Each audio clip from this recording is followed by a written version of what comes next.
Nininervyos ako eh. Alam mo, mas worse pa to kaysa nung sumali ako ng beauty pageant. Maaari ba naman ako magpakasal sa isang babae hindi naman magugustuhan ng mama? Kaya nga kita pinabihisan ng gusto eh. Kailangan magustuhan ka ng mama, Loretta. E paano kung hindi ako magustuhan? Mahal kita. Mahal mo ba akong talaga? Halika na nga.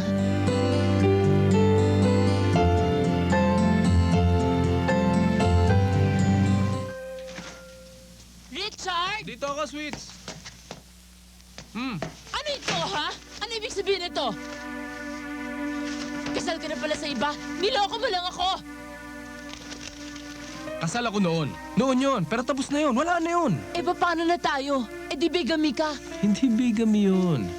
Dahil naanal na kami sa Amerika, hindi na tayo bibigyan ng problema noon. Mahal kita. Mamatay man ako sa kinatatayuan ko.